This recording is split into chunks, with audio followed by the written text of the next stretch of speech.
to talk about it. Season to breathe. She wears her red lipstick with ease, 'cause I promised the thing that could bring me to sing for the one all alone and unseen, dreaming quietly. The light of the moon eclipsed by the darkest of June.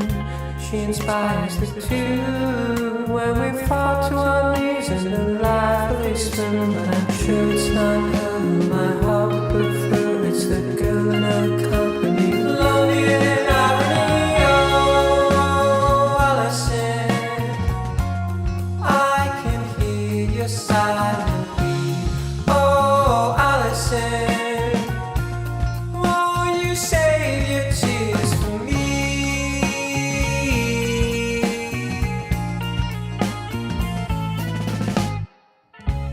Think of Celeste, dressed up in her fine Sunday best. The folks are impressed by the thought that she's even a consummate guest. And then there's Claire, black stroke through the light of her hair. She hasn't a care. She's a rebel complete with a callous conceit. But I'm sure it's not her who my heart would prefer. It's the girl in her company. Lonely in irony, oh, Allison, I can hear your silent beat. Oh, Allison, won't you save your tears for me? Oh, Allison, I can hear your silent beat. Oh, Allison, won't you save your tears for me?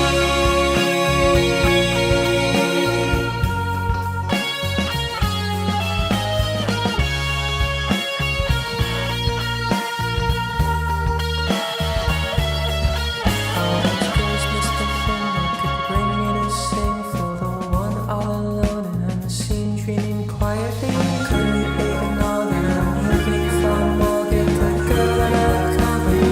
Lonely in irony, oh, Allison, I can hear your silent beat. Oh, Allison, won't you save your tears for me? Oh, Allison, I can hear your silent beat. Oh, Allison, won't you save your tears for me? Oh, Allison, I can hear your silent beat. Oh, Allison, won't you save your tears for me? Oh, Allison, I can hear your silent beat. Oh, Allison, won't you save your tears for me? Oh, Allison, I can hear your silent beat. Oh, Allison, won't you save your tears for me? Oh, Allison, I can hear your silent beat.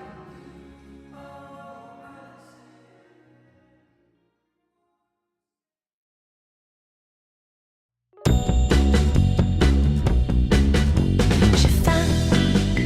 J'ai faim de toi, tu sais que j'ai besoin.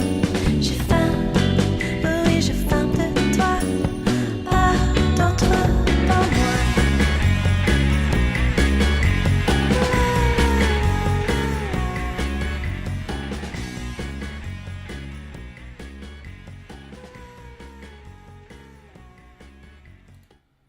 Hello and welcome to Totally Tell Me, a weekly entertainment review podcast where we talk about movies, music, food, and fun.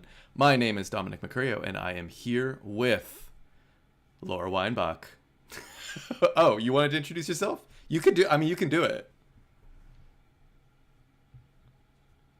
Yeah. It could have been about Yeah, I guess it was slightly more pregnant than usual because I do leave a slight pregnant pause there, but it was a little more pregnant.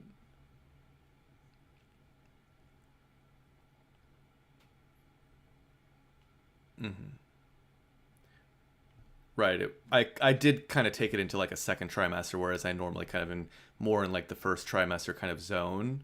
But I just felt safe to announce it now that it's kind of in the second trimester. But anyways, we are with Laura Weinbach, and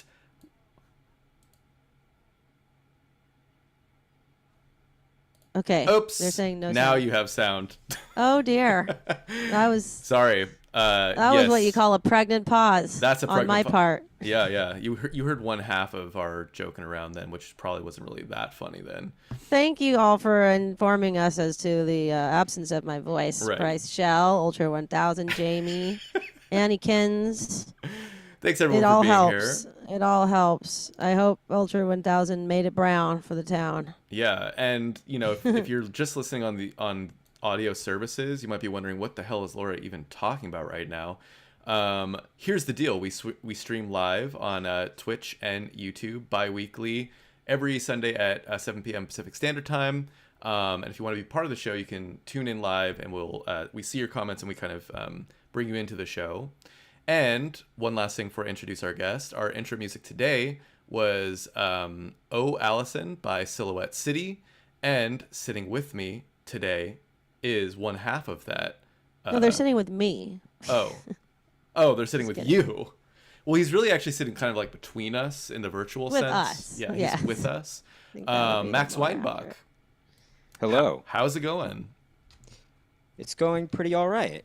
Well, welcome back to the show. Max, you may know he's been on the show multiple times in the past. So if you're a longtime fan, past. you may recognize him. But he's also one half of this new band. I guess it's a new band name. But do you think I should say new band or what? Silhouette City. You could say new band name because I'd like people to know that we have, previous albums in our catalog, Yeah. So is Silhouette City like are the Little Person albums now Silhouette City albums or how you kind of Yeah, so for the sake of just internet stuff, unfortunately, like we can't put it all under the header of Silhouette City. We can't change, like on Spotify, they don't allow you to change your band name on there, for instance. So we still have our previous Little Person releases on there. Mm-hmm. What was the question again? But like for example, if you do a Silhouette City show, are you playing those Little Person songs or We will be playing those Little Person Right. songs if we Okay. do those Silhouettes. Yeah, Cool. sure. It's just we thought, hey, we're not a big band. We always had thought maybe we should be changing our name, and if we had a new release this past summer, and we just released a physical CD actually a few weeks ago, in fact. Oh wow. Of this new EP of ours called "Who Do You Want to Be," and Oh Allison is on that Who do album. you want to be? As in Hootie and the Blowfish. I was just gonna Right, say Hootie exactly. the Blow. Okay. Well, So that is you want to the be album. you want to be Hootie and the Blowfish. The That's album great. is Congratulations. the album is an homage to Hootie and the Blowfish. Are here Hootie tonight. and the Blowfish are here tonight. and And That was my Arsenio Hall impression. Carry on. right. Go ahead, Max. Sorry.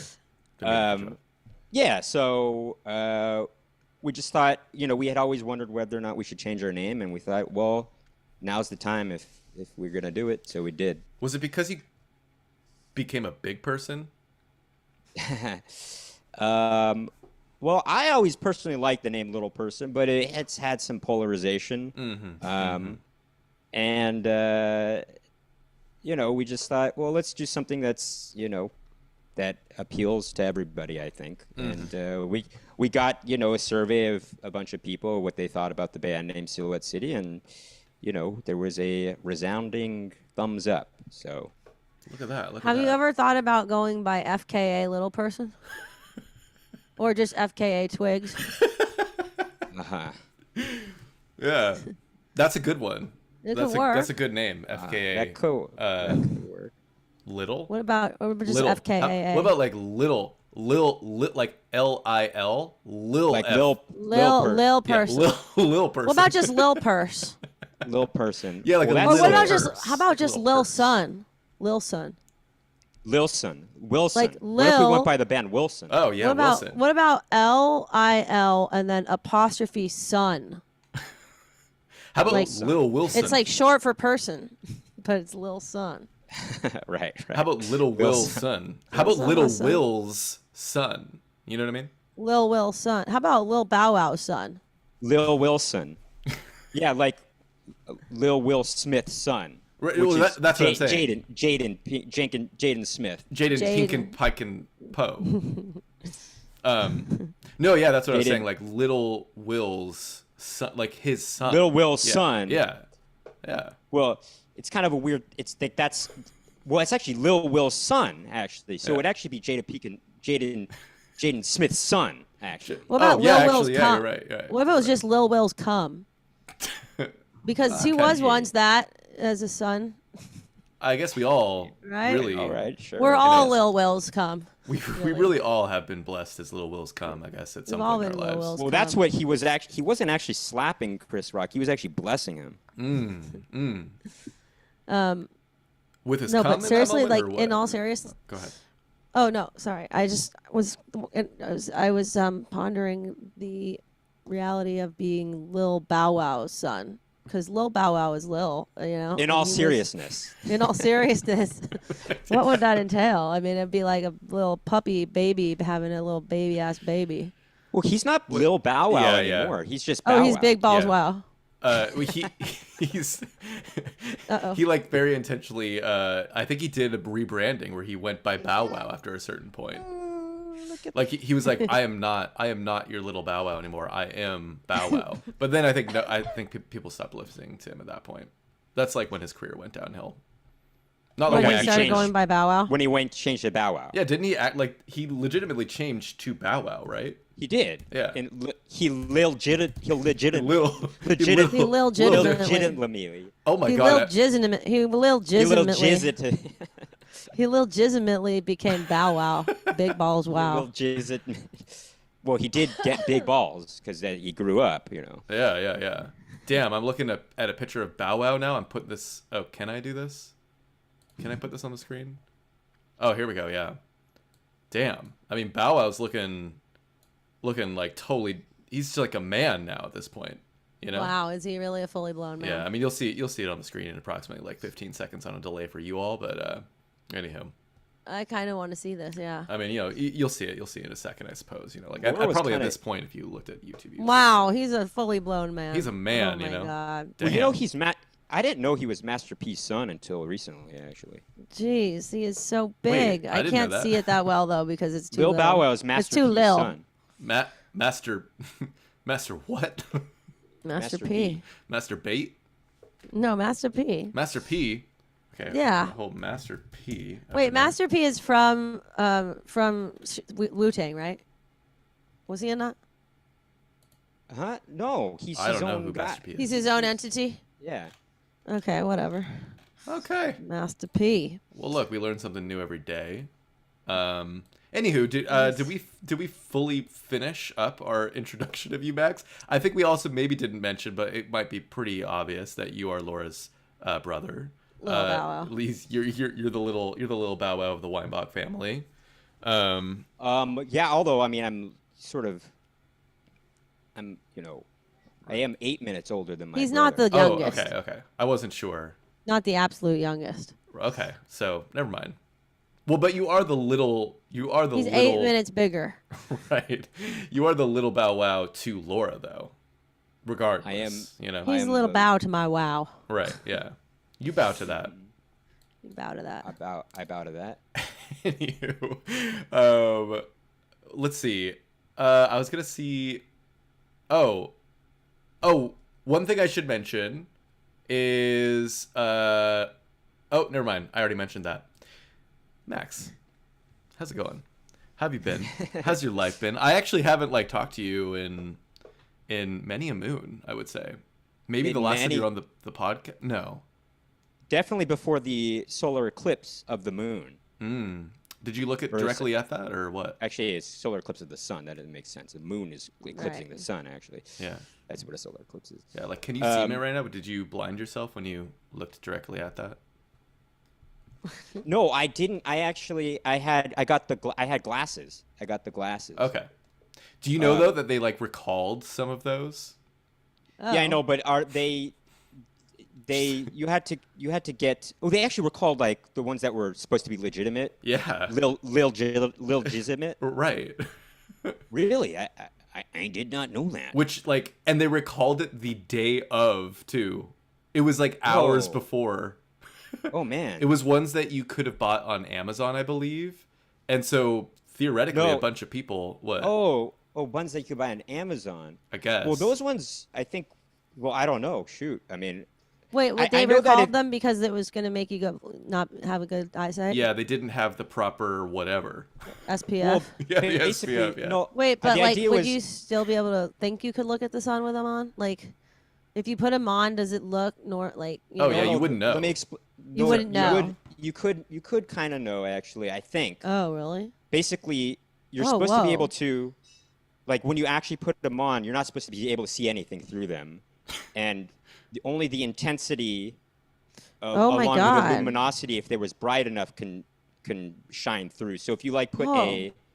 if you put a light right in front of them and it went through, but you couldn't see anything else through them, then you would know that, oh, these are pretty legitimate, I think. But what if they're almost legitimate enough? Because that's what I think this was. I Where see.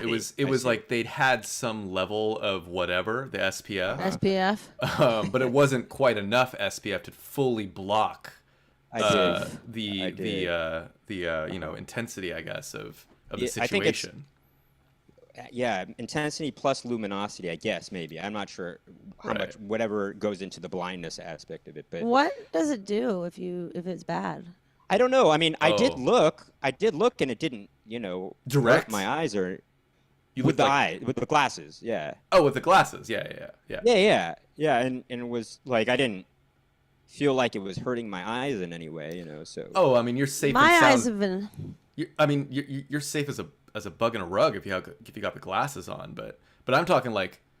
Yeah. Well, for one, Yeah, if you have what the bad happens glasses, if you but use- if you don't even have the glasses whatsoever and you look You're not directly, supposed that's bad. That's bad. Well, that's You not a shouldn't good do it's look. like you basically burn a hole in your Yeah. Cornea, cornhole. in your cornhole. that in your cornhole. Your cornholia. You make a No, but I'm cornhole in just- that. I'm really Well- wondering though, what does it do if you use them, the bad ones? I don't I mean, know. it's basically but, like looking at it direct, I guess.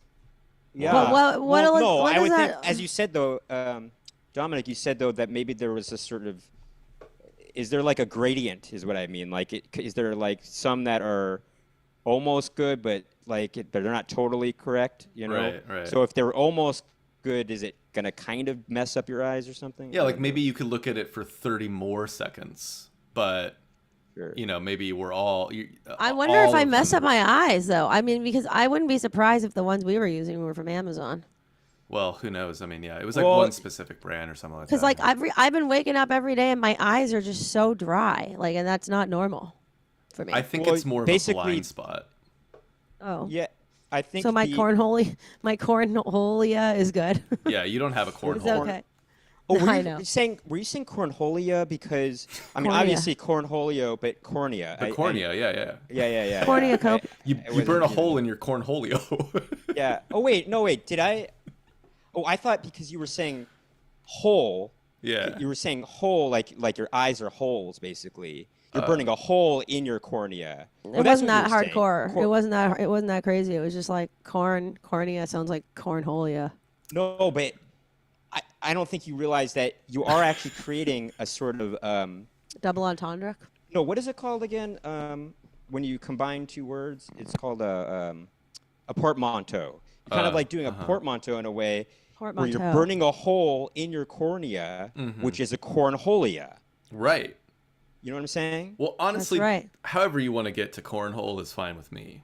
As long as you get there. Yes, as long as you get there mentally, I'm totally fine with it. Mentally, but hopefully not physically, because that would be bad for your eyes. Yeah, it would.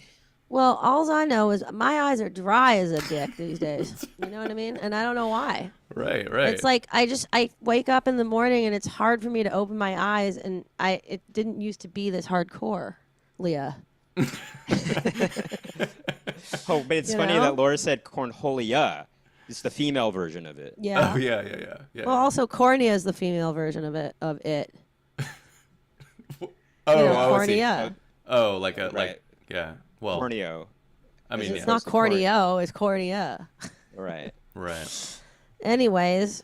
Anywho, if you did look directly at it though, Laura, you get a black spot permanently in your vision. Which Right, can you do I have- imagine? That would be Oh so is that- terrifying. that would be Did you just look horrible. that up? Is that true?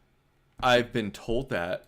I Oh, guess you I get a didn't look it up. permanent black But spot. like Oh, wow. basically Wow. wherever you looked at wherever you looked at it, wherever it's. I see what you're saying, because that part would be blind, basically. basically you're blind in like one spot in your vision, so you just permanently like. Can you imagine wherever you look, you just have like a black area? That would be horrible. That would drive me. It could drive somebody insane. I think you could really be driven insane by such a thing. Like at that point, it's almost like, is no vision better? You know? I guess it's not. I guess it's Well, not. I I guess guess it's it's not. not. I guess it's not. But But I will say, we were in New York City, it was not a full-on total eclipse. You know, Right. you had to be in upstate New York to see it full-on eclipse. well, that's true. But I think no matter where you were, it's still some level of dangerous to be looking. Oh, at for it, sure, you know? for sure. But I think when it's a full total eclipse, that's the most. I don't know the total physics of it all, but I think like the way the intensity of the outer, like the outer edge of the sun going around the moon, that causes the most what is it called? Like I can't think of words right Well, now. look, Basically, it's more intense, I think, because the outer edge of it is being more a rim job. refined, basically, because it's like more fine, essentially, so that it causes more intensity. I think something like that. By the way, I do have breaking news. Thank you, Annykins. So here are the glasses that were recalled, that were sold on Amazon. This is their name. They're called Bikini Solar Eclipse No, Glasses. it's not bikini. It's Beniki. Oh, sorry. I misread that. But it did look Beniki- like bikini Yeah. at first glance. Beniki Solar Eclipse Glasses AAS approved 2024. Whatever that fit. Ass approved. CE and ISO certified safe shades for direct sun viewing. Wow. So, by the way, if you have those, you should probably throw them out and not look at that So, eclipse 2 weeks Bini- ago. Biniki or Anikins was told us Beniki. about Biniki. Right. Aniki. Anikins. Aniki And Anikins. Anikins. Right? told us about Biniki. Yeah. But, I mean, how fucked that it actually says in the title, certified That's- safe shades for direct sun viewing. Well, Yeah, more like certified by my ass, as in solar eclipse glasses AAS, as in ass approved, or whatever. I don't know. CE CE I was and gonna say ISO that is certified. there's actually I was looking on on like news articles about what is the proper certification, and it had a certain specific number, like a code that if you had those glasses that had that specific code, unless this one had it and it was just straight up recalled. Right. But also, I mean, were you looking at that code before you put them on? Because I did. Oh, you did? Okay. Well, Yeah, fair enough. I That's- did, for I mean, sure, good yeah. on you. Good on you. Oh, I yeah, probably yeah. wouldn't. Because though. I had heard about glasses being sold on Amazon in particular, saying that they were legitimate and they were not legitimate, and they said, articles were saying, to be sure, you had to make sure that these numbers were on it. And Well, hey, Yeah, good even on this you. is then, like- somebody it could says make like it up. Even then, CE somebody could and make it up. ISO certified, more like I shit you all certified safe shades. I shit you all. OLL, as in. Anyway. But anyway, Anyway. we got off onto a real tangent. Yeah, we really I did. believe you were asking me about Your what life was going on. and- We haven't talked about anything in a long time. Yeah. But Well, I mean, I guess, since I've talked to you last, Mm-hmm. I would put on a staged reading of my musical that I wrote in New York, and nice. we put out that EP last summer, and we recently put out the physical Yeah. copy of that. Oh, did you have a CD release party for the physical? No, not for the physical. We did have an EP release show, which not many people came to, unfortunately. That was over the summer, and it was a really nice day out. It was kind of an afternoon show, and it was a really nice day. And I don't think anyone who wanted to be inside that day, but you can still listen online, and you can purchase a CD if you'd like at you go to Spotify, Silhouette City, or you can check out SilhouetteCityBand.com. Sorry for the shameless self-promotion here. No, you're happy. You're inclined to do so. ABC always be promoting. Yeah. Yeah. BBD. Right. Always ABC, be. BBD. Always be what? Better be demoting. ABC, BBD, the East Coast family. Never mind. Okay. See, Laura is It's a from bit a of a Boyz II Lil. Men. Laura's a little bit of a Lil Bow Wow herself. A little bit of a bow wow, my darn Right, self. Yeah. But and But yeah, like how? one of the cover. Hey, by the way, cover. Well, I don't know if I could say that right now. Never mind. Oh. How have you been doing? Yeah, I'm good. Let's see. I mean, many things have happened, I suppose, since we last spoke. But most recently, I went to the San Francisco International Film Fest, which was House of Pancakes. Yeah, it was delicious. My God. No, I went to the film festival here in San Francisco. Saw a bunch of movies, which was a lot of fun. One of them was this really wild documentary that I still find myself thinking a lot about these companies. The film, by the way, is called Eternal You, and it's about these companies who take people's information who have died and recreate a basically like an AI version of the dead person that the living can then interact with and I guess feel a sense of that they're still with them. It's crazy. And in the documentary, it kind of follows these various companies who are kind of doing it in various different kinds of ways. So one of them, it's just text only, where you would text whatever you want to the person who's died, and then they'll text you back in the way that they would normally speak, because you're kind of giving them texts and emails so they have a sense of, I guess, how they would normally communicate and use the kind of words they would normally use in whatever particular order. That's not right. I don't so know. horrible. The way I communicate over text and email is not the way I interact normally with people, Well, that's the other thing too. It's like it's such a limited view of who you are is what you put out in text form, Did you guys know about did you hear about that Willy Wonka chocolate factory debacle? Oh yeah. No. Were you hear loved about it. this, Laura? What is this regarding? And it's because of people were tricked by AI actually in the Wait, is this to do with our the photo boy? imaging? With what's his name? Our little boy toy, our little Timothée Chalamet. Oh no, he was not no. involved. It had nothing to do with it. It just there was this thing in the UK where they were this guy kind of scammed people essentially, and by creating this thing where people were going to be they had to buy their chocolate, or they had to buy his chocolate, and he's like I created a whole chocolate factory for these kids, and they paid a lot of money to get like the specific ones that had the golden tickets in, I believe, and they got there, and it was crazy how little effort was put into making a Experience. a sort of an experience of a chocolate factory. It was the worst possible experience. Anyone on the day of could have come up with a better, mock-up of a factory or something like that. It was just so crazy.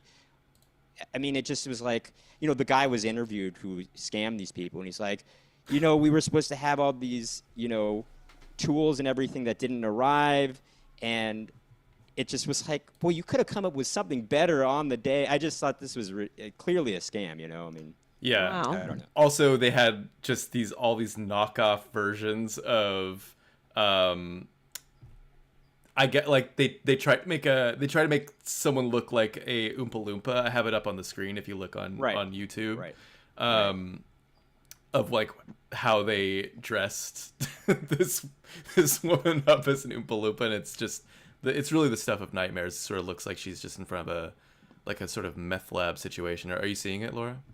No. I mean, it's really essential that you see the image itself. Let me I go to can't believe YouTube. you haven't seen this, because it was like oh. widely distributed and shared, across the nation. Okay, I'd hold say. on. Yeah. Oh And- my God! Wow.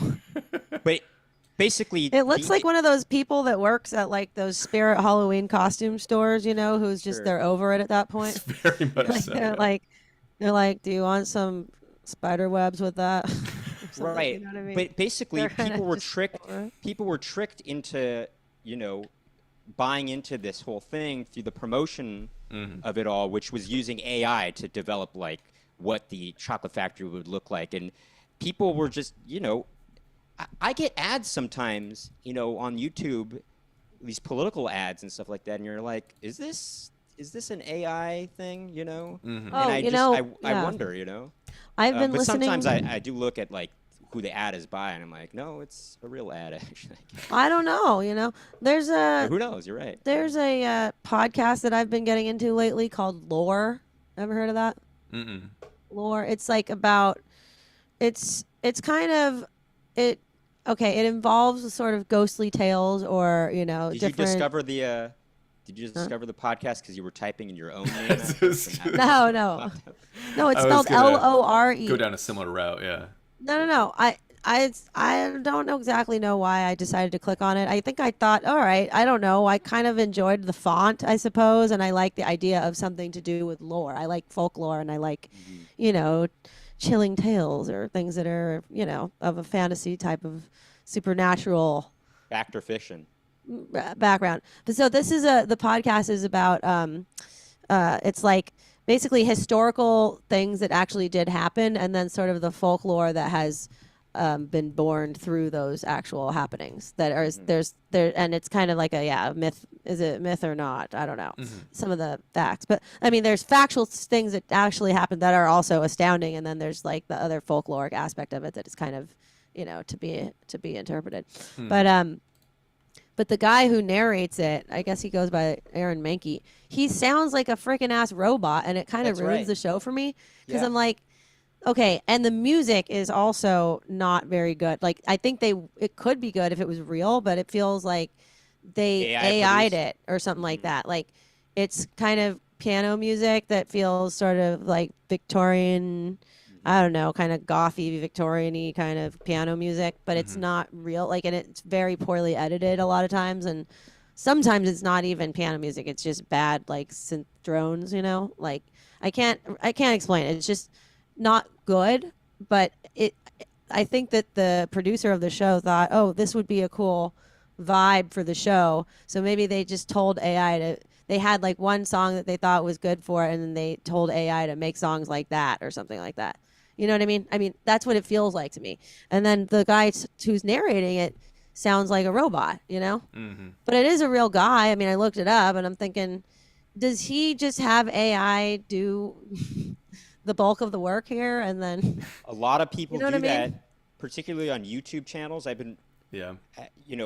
I was watching a few videos about people saying like, this is how you can earn money on YouTube, and they basically just, they download clips that are free use clips online, and people like these sort of aspirational things, for instance, on YouTube, just like quotations and stuff like that are just free use, and with just sort of background music that is free use as well. And people create these videos, and they have voiceovers that aren't even themselves. You don't even have to you don't have to put yourself out there at all.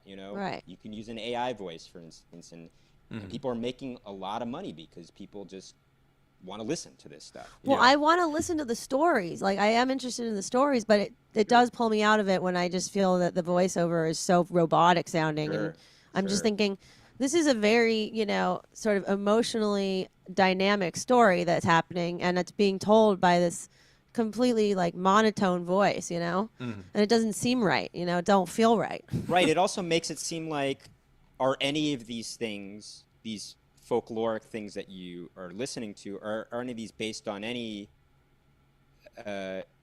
it delegitimizes it. No, I mean, I wouldn't say illegitimizes that. it in some way. No, I wouldn't say I'm that. saying like on a sort of subconscious level, like not in reality, but it kind of when there isn't a real human voice attached to it, it makes it feel faker in a way. Well, you it's know what I weird mean? because like there's moments when I think it's a real human voice, and I'm just thinking, is this AI at this moment doing a better Getting better a job little than the other job? I don't know. I hear that in ads sometimes too. I think, oh, this sounds like a real guy, and then I start to hear a little bit more, and I think there's something slightly robotic about it. Yeah, you know what's weird is I think that artificial. I started listening to this podcast, and when I started the podcast, I was listening to later episodes where it sounded really robotic. But then I went back to the beginning of when it first started getting released, the podcast. I listened to like the first episode and then moving on from there. And those episodes, he sounds a little bit more real. Like it just seems like a real guy, actually, more so. So I wonder if he was real in the beginning, and then he sort of thought, maybe I should just AI this up. And then like maybe he got lazy or whatever. Yeah. Or maybe he got so many followers, he just felt like, okay, I don't have to do this much work anymore. Maybe I can hire somebody to do the I work know, for and me. I just feel that it's not. It really feels like there's something up, Right. Because who talks like nobody talks like this? I can't even do it. It just the way that I don't know, the timbre, and also the way that there's like these certain breaks in the vocal inflections. Like there's pauses in between the words, that are weird. Right. It just sounds like, some kind of AI shit. My favorite though is when AI goes haywire and just like doesn't know. Hey, I. Hey, when When AI goes, hey, I. Yeah, hey, when, why? Hey, why? when, they, Hey, why? when AI goes, hey, why? Like so in the doc, one of the kind of craziest things that happens, in my opinion, in the doc, is this one woman who's communicating with her dead boyfriend. She's uploaded all the information of her dead boyfriend. She's been communicating with him for a long period of time. He's kind of like talking as he would or whatever, and she's buying it. Like she's kind of invested and fully into it, and But she and knows enjoys that it's it even. AI. Well, she knows she knows. it's AI. I mean, of course, she knows it's AI, but in a way, I think these people are kind of fooling desperate. themselves. Like they want to just have the comfort of feeling like they are still communicating with this person. So I think she's Right. pretty like deep in this. You see her, and she's very emotional about communicating with her dead boyfriend, like which she really does kind of, and I think a way believe that it is her dead boyfriend.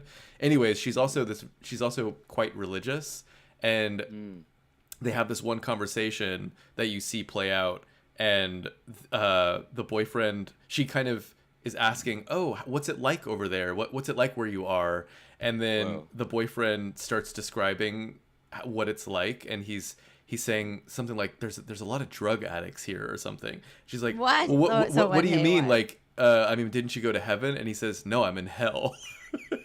Whoa. Oh and my then God. she like loses it. Because she's like, Whoa. what the fuck? What do you mean you're in hell? Like, you would have gone to heaven. Like, you're in heaven, right? He's like, no, I'm in hell. Whoa. It's, like, really disturbing. Yeah, I don't like this. It's disturbing. That It's is like disturbing. Exploiting these Yeah. emotionally unstable, really. Well, they're- it's not intentionally exploiting it, is it? Well, Well- no, yes, I think. Well, the people Who's that are operating it? Well, the AI, it's just generating text based Well, no, on what she put in. no, Right, whatever so- but whatever Yeah. company this is exploiting Yeah, totally. death. Yes, they are totally. What are you talking about? Well, Yeah, oh yeah, no, I they're- mean they're yes, but exploiting I mean people they're who not are- intentionally trying to say like they're not intentionally trying to make her feel bad. No. by Well, saying no, that they're going to but hell. it's not, like, clearly if that's happening, Right. Well, whatever then they're they've fucking- made yeah. is just not right, It's just Right. not right. Well, also, it's not healthy for anyone to. They need to be able to process and deal with death. As yeah. it Or is. no, but That's- do that? That's the question: is do we need to process and deal with it if we have AI to kind of back us up? Well, I think we would see I the think the detriments idea is that more quickly. we're trying to like basically get out of a natural part of life. But that's We're what I'm attempting, saying. Yeah. Yeah. That's not natural, so it is not healthy. I would say. Yeah. Well, Totally no. unhealthy, yeah. Oh wait, so you're just saying because it's not natural, it's unhealthy? If your body is, if you're accustomed, if your body and your and the way we humans are supposed to naturally be able to process something, is if the script is flipped on that, then it's, for lack of a better word, phrase. The script is flipped on that. Well, I also think it's then it is unhealthy. It's completely jarring to the natural process of what a human is supposed to be able to deal with. You know. Well, death is jarring. well, Death is jarring, but it is also a natural part of life, though. That is something that you. Well, just because it's natural doesn't mean that it's. I mean, I think that the people who are in favor of the whole AI thing are not going to buy that argument. No, what I'm saying is, okay, for example, heavily processed foods, for instance, that's not something that is natural for the human body to be eating. And you can see by example how much it's caused problems for people, Well, here's the thing, photographs are not natural. And I think that, there's a lot of, debate about whether or not that the idea of the photograph, when that first became a thing, was healthy or natural or spiritually sound. Yes, but I see what you're saying. We've adapted to it. Yes, but you're not trying to interact with you're not interacting with that person though. Right. But you're interacting with the photo. It's a solo thing. Like there's actually no, a part but it's in the like a documentary way that of makes it pretty- capturing something that is finite. It is capturing something, but the person is recognizing this person it's inanimate. It's not. I don't know. I think that people look at photos and they think I've got at least like before the photo was available. Imagine imagine the difference going from never being able to look back on a memory and know if it was exactly what you remember it looking like to being able to do that. Sure, but your loved one is suddenly there. You at least can see their face. It's still a Yes, one-way mirror, It's still It's still. I hear that, but I don't know. Still I think captured in time. It's a moment captured in time. It's just one instant. And it actually is real It's not. too. You're not. Well, yeah, it's real, but I also think that people probably they project things onto, especially a photograph is such a kind of an interesting way to reflect on. If you have a photograph of somebody that you love, you can absolutely project something onto that comes back to you. Yeah, but you're saying you're reflecting, and it is your own self-projecting, but it's not. Well, but you're using the image to reflect in a way. Right, but this There's AI is trying to take it's actually trying to supplant the person, the death of a person, actually, and you're trying to recreate them actually as a real person. Well, I just think it's on the next level. I mean, this is it on a much more extreme level. You know what I mean? It's kind of the same idea in a way. But I don't think it's quite the same idea because you're trying to interact with them as if they are still living. It's not quite the same, but I just think it's pretty an different. evolved version of it. I think it's totally different because of the interactivity of it. Like because a picture doesn't talk back, you can put whatever memories and like it's all still you. Like it's you and the picture. The picture isn't talking back to you. It's just you can like have that memory and think about maybe what they said at that time, but it's still just what you think. But when that's better. Well, yeah. So what Dominic was saying, because you're not trying to fool yourself into believing that person. You're not? Say you're looking at a picture of a dead person. You're not trying to fool yourself into thinking that person is still alive and that you could communicate with that person and that they can talk back with you in a real way, You might be. I mean, some people might be. I mean, Laura, come on. Well, but Laura, it's totally different. I mean, Laura, then you can make the same argument about a dress that somebody had, that a dead person had, and you can just talk to that dress as though that person were alive. It's the same principle, but it's different. To Dominic's point. No, I just point, think that the intention is basically the same thing, is that you don't want to let go of this thing. Yes, and so you're doing whatever you can to hold on to the idea that this thing in person is still alive. Okay, but and this is the next step. This is just the next phase of that. It's like, you're going to create a computer that can simulate this person that is no longer with you. Yes, and you're still fooling yourself. You know what I mean? So, it's like you're making the choice to do it. In your line of thinking here, you're saying it's the next phase. Okay, those people that have detachment issues there and are they're holding on to the past, that is a problem actually. And this is going to the umpteenth degree and making it impossible for them to detach actually. Right. Because they feel like this is a real person actually. You know what I mean? So it is that much unhealthy. Feel like, but they also It's attempting to know. fool. it's No, not. no, because it's attempting to fool them into believing that the person is still here, and like basically trying to erase the fact that they died entirely. Whereas if you're Right. just holding their dress or you're looking at a picture, nothing in that is really attempting to fool you into thinking that the person's like still here wearing the dress or still in like Right. actually in that picture, you know? And also Yeah. to what Dominic was talking about, But the person knows. you are with a photo or a dress or any object that is a reminder of a dead person, you're projecting your own memories onto that object. Whereas not the this- photo. Not the photo. Well, Yes, you- yes, you are. you Yes, you are. If You you are. were Well, looking I at a photo, mean- what else you're is there looking but for- you in the photo? Yeah. Well, yeah. the photo itself is a representation of what actually a- happened. No, but it's not. I mean, it's like a representation. capture. It's capturing the physical form of something But it's that not. happened. For example, you can say, Like, you can't a family. make up- Yes, you can. Because like Well, a I family mean, and you could a family in a photo could look happy, and so you can remember that as a happy time. But your memory can think, oh, this was actually not a happy time. We just Look, did that for the obviously there's portrait, you know? limitations to it. I'm just saying there's also some tangibility to it. It's not all your imagination. Like the photo is representing something real to some Okay, effect. but That's here's not the your own mind. Here's the difference with this AI is that, this woman was projecting the idea that her husband or her friend or whatever was going to heaven. Right. And he said, no, I'm in hell. And Right. so it's actually interacting with her in a way It's that contradicting her. it's verbally. it's contradicting what her thoughts of that person were. Exactly.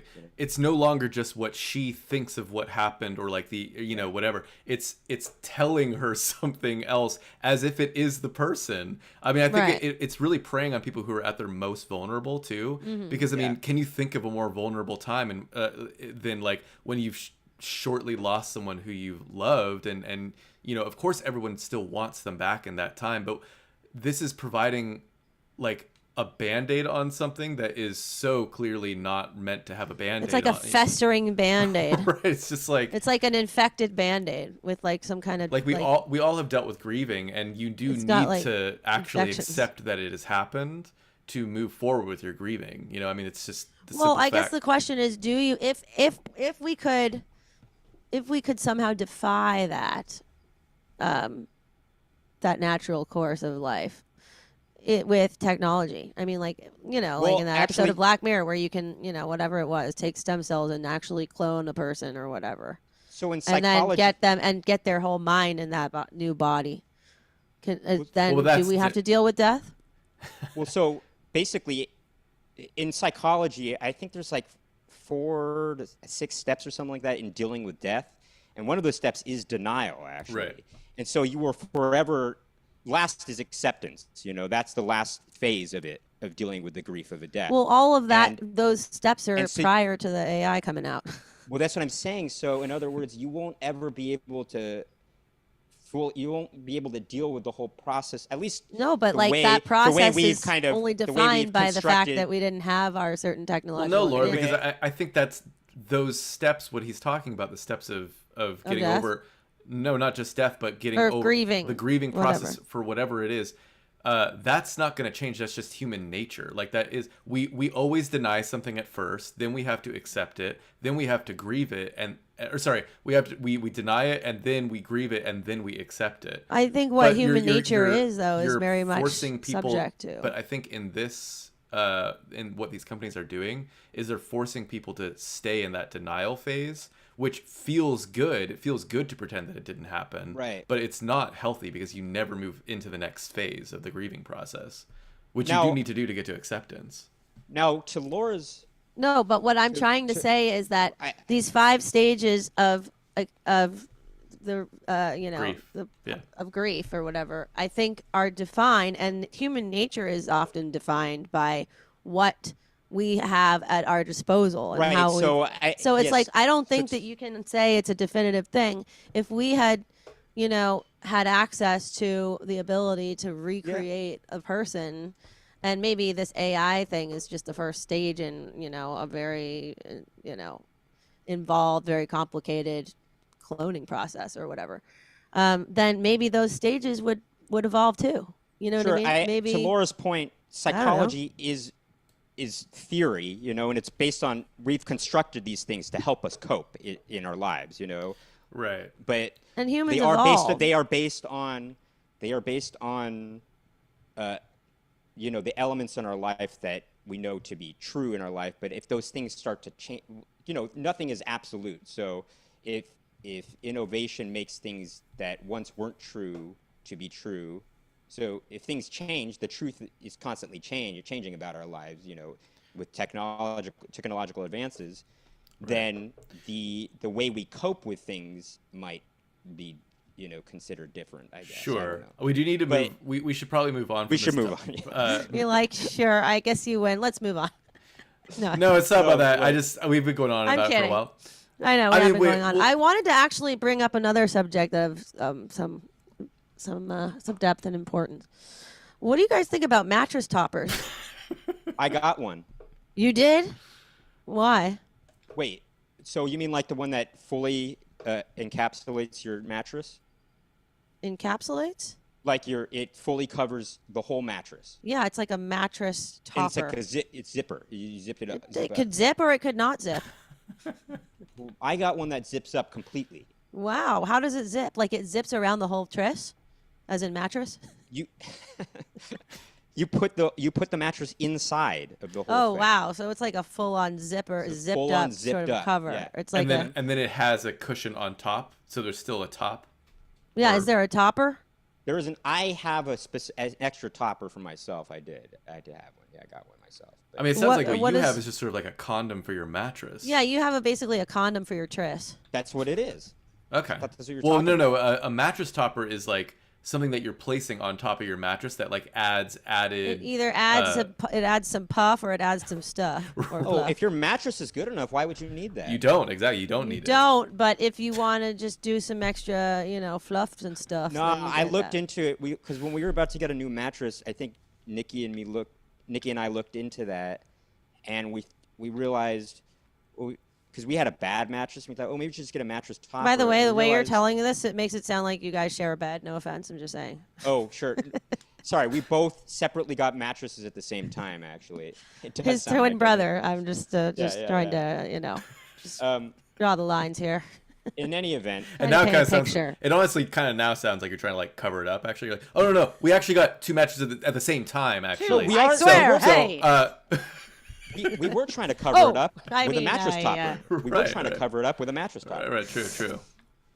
With a tris dome, Okay, well, in any event, mattress condom. the point is, we found out though that it's just better to just get a full-on mattress that is No, fully able to look it. support itself. Well, And yeah. it's, I and if got you- a full-on mattress that I do love very much. It's a Stearns and Foster. Um, Heard of it? Heard It's of called it? an estate something or whatever. Anyway, I love it, but it's too soft Stearns and for Foster, Anton. silly. Right, Stearns Foster, Simmons, silly, or your right. mattress is free. Right. All of that and more. And let's just put it this way: Stearns and Foster. It's not cheap. I hate to say it, but I thought, you know what? I care about my sleep. I care about my comfort. I'm going to go for it. But now I'm in a predicament because it's nice for me, but my husband feels that it's too soft, and he feels that he sinks into it, and he kind of complains about it. So I was like, God, is there any way that I can make this more firm? You know what I mean? So I got what's called a topper from Puffy. Right. Puffy Deluxe. And I don't know about it. It's not good. Well, you know what a lot of people do? Is What? they actually have two separate beds that they push together. Right. I mean, we're not doing that at this point. I already bought this mattress and I can't return it. Well, don't they do that sleep number shit too, where like so you tune it on either side of the sleep number mattress? Is that a real thing? Well, Is that that's the whole so? thing. Yeah, the whole thing about the sleep I- number. okay, but is I that just feel like it's I didn't separated get by that. two, and then you can adjust. Like one Oh, really? side can be harder, one can be softer. I guess. I imagine that that's not going to be a very comfortable mattress overall. You know what I mean? Probably like, not, but it would do I the just- trick, I guess, if you need to. But I want like a really good. I want to just feel like I'm being supported by a cloud. You know what I mean? I Right. want to be hugged. Yeah, you I want it- soft. I want that plush. Anton wants hard. So I Yeah. think Sleep Number is the way to go, is it not? I don't know. I want that plush and stuff. I want luxury, basically. I mean, you could try it out. You never And I feel know. that the Sleep Number thing, it just seems a bit sort of crass. Probably, but I mean, Anyways, it is we the can move solution, on. If anybody wants a free, oh no, I'm actually never mind. I found somebody who wants it, so never mind. I was just gonna say, if you order from Puffy, and just don't quote me on this, but if you order a mattress topper from them and you don't like it, you can return it. And guess what they do if you want to return it? They tell you to take it to a donation center, aka Goodwill or Salvation Army, and you try and do that, they ain't gonna take it. They're gonna say, we don't take that shit. Mm, And you're gonna say, why not? And they say, we just don't take toppers. right. And so then what do? You call Puffy Deluxe and you say, look, I tried to donate. They said we don't take that shit. And then they say, okay, we'll just send you a refund. So that is what they did. They just gave me a refund, and I'm with this topper now. I can keep it. Oh, interesting. So I got a free topper over here. I'm just Well, saying. that's pretty good actually, because So if you you know- guys want that, well, no. Here's the deal: is you can do it. it. Lori, you might have multiple people over at your place. Somebody's Oh. taken, a couch that may not be, they might want to use the topper maybe. they might, but I don't want to be keeping this around because I don't know where to put it. It's just a bit of an obtuse sort of. Hey, something I noticed right now. Caboose. Does it look like my arm? I have a missing arm right now. Yeah, it does. It does look Well, it like looks like that kind it's of. behind the pillow. It actually looks like you're wearing one of those sort of, double layered, like long sleeves under a short sleeve type of thing. Oh, I see. Because Actually- everything is sort of a similar color behind you. Is that what you're kind of saying? No. Well, it looks like his left arm is cut off to a looks like degree, it's but just missing. But I don't know. it's actually, Dominic. It's actually not behind the pillow. It's behind my back. Oh shit. Oh, Okay. no. Okay. Ah. That was some magic right there. Damn. I thought you were gonna pull out like a flower too at that point. By the way, He says I Butt didn't. flower. Weird Artifacts was wondering if the beds that you and your twin brother got were twin beds. They are twin beds. Yeah. Are they really? Yeah, because I didn't get a new. I had a twin bed. What is it called? The holder of the bed. What is it called? It's called a bed frame. Yeah, frame. Bed frame. Thank you. Yes. Damn. And, I mean, do you ever like Ay. roll around or? no, I'm not Bed that. frame. I'm Flip pretty. the script on that or whatever that was. I roll in my spot, in my own spot, but I'm Uh-huh. not like. I don't need to. I'm not like rolling all around the place. Yeah. I gotta spread my cheeks on my bed personally. Well, who says I'm not spreading my Wow. cheeks? Who says I'm not spreading my cheeks? Well, I'm just saying, like, I mean, it's just like I gotta be like I'm widespread. just really imagining the stench that's now embedded into that That's topper. embedded into your bed. I just mean I gotta spread Spread cheek out. scent. I gotta be Yeah, out and spread and out. a That's widespread, a nice wide visual yeah, there. a wide load.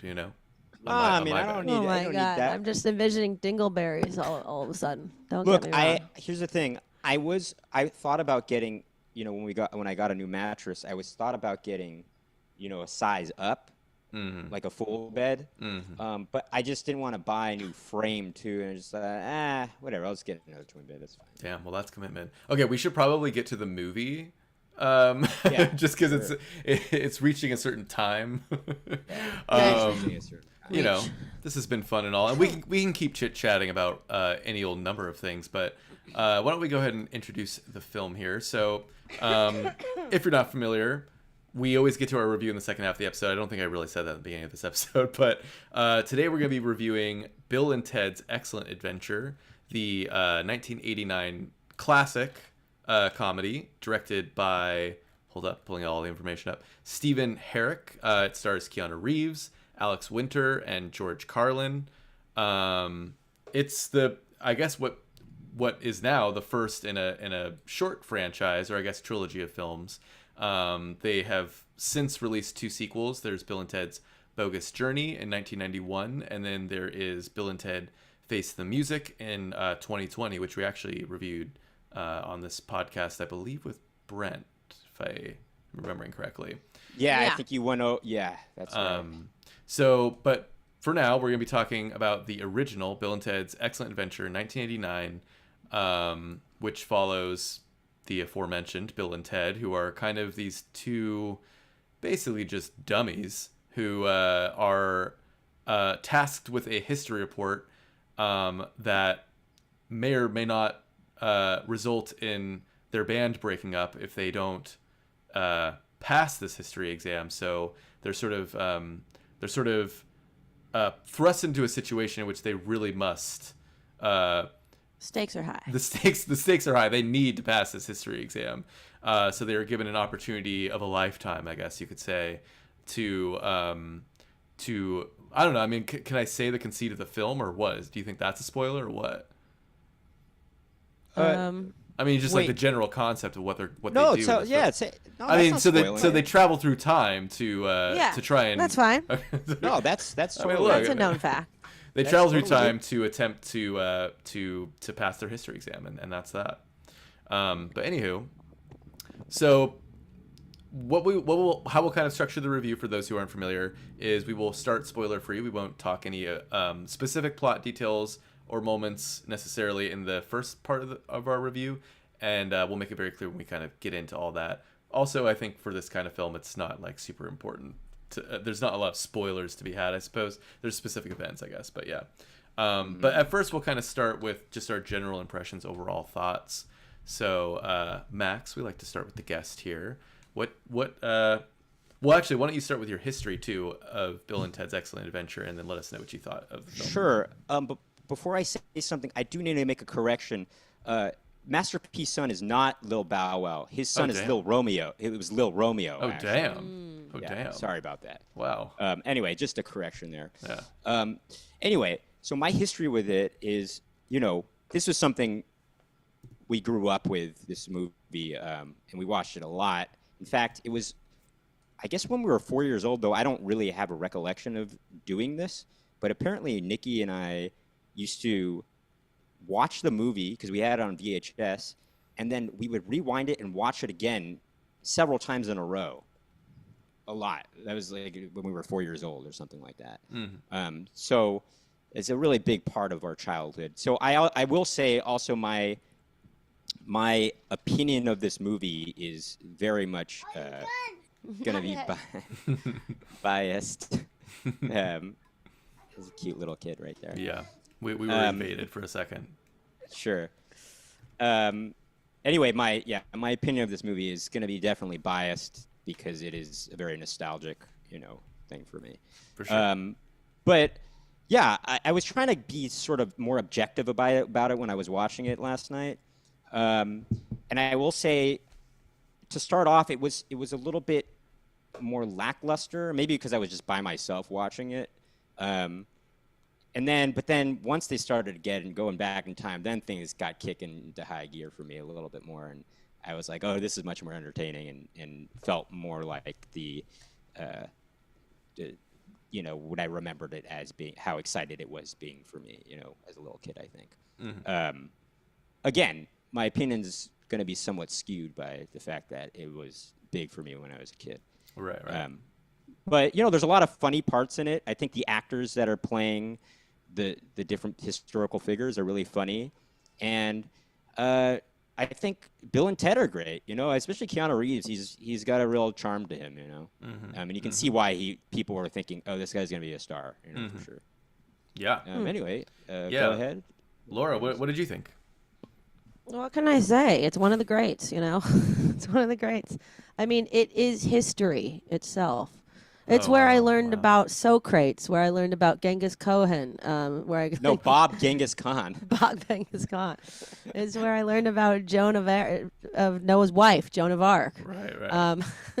No, but I mean, I'm not even joking. I really did learn about Genghis Khan from this movie, and also Billy the Kid and Sigmund Freud.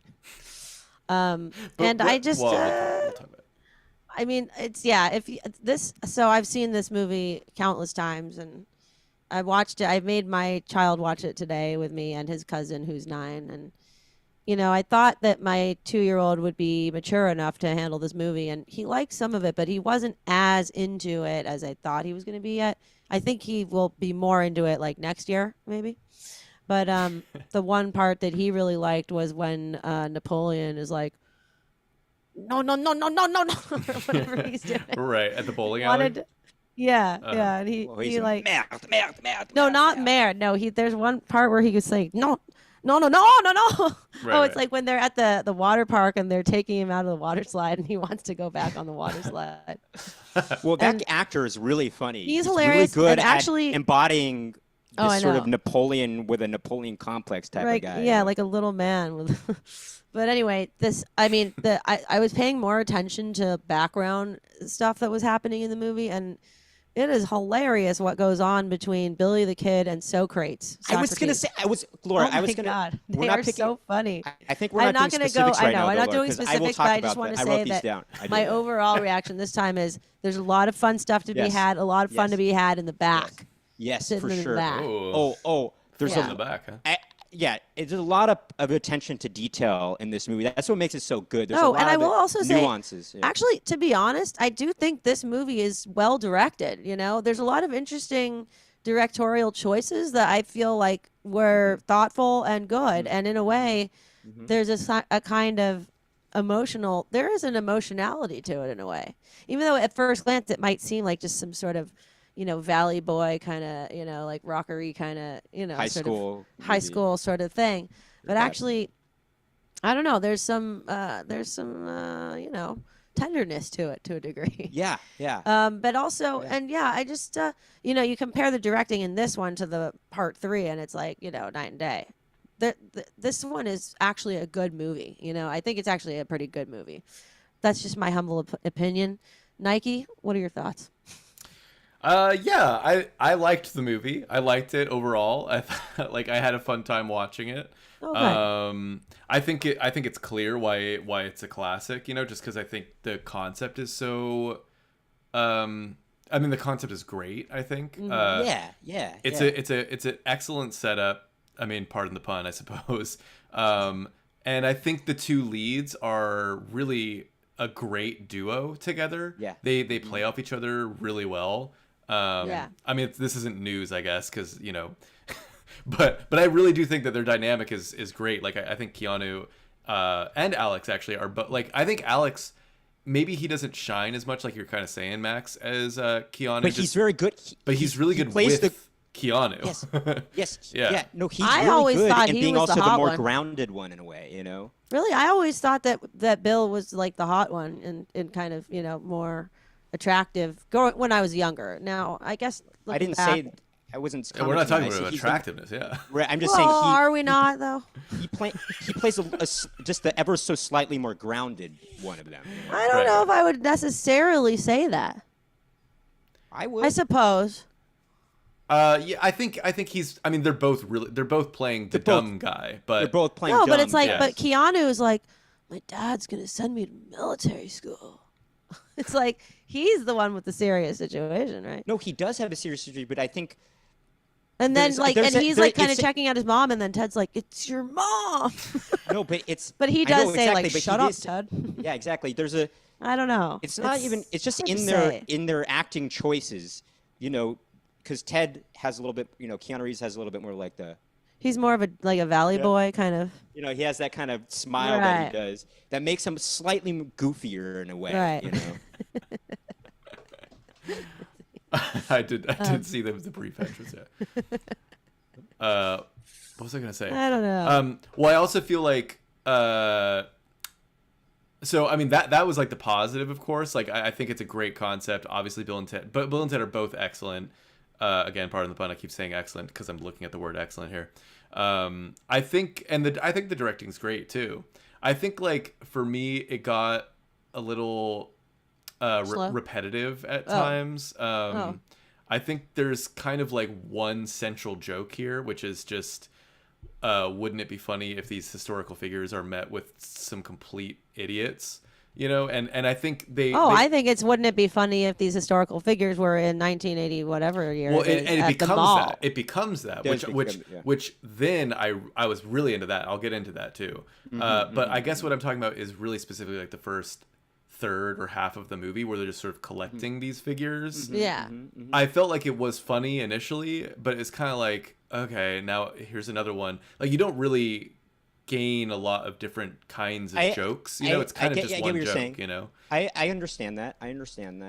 And it is fun. Yeah. It's like a funny. It's funny. No, Theoretically. Looking objectively on this, there were certain moments that I felt that they could have maybe mined for more humor. Actually, Yeah. but maybe there was some, but then maybe they thought, okay, we actually have to move on. Maybe they had to cut for time or something or whatever. It really felt like that to me because it felt like it didn't really feel like the situations had a lot to do with the historical figure that they're picking up, or even like, I mean, sometimes it had to do with the era, but I'm just thinking like, I don't know.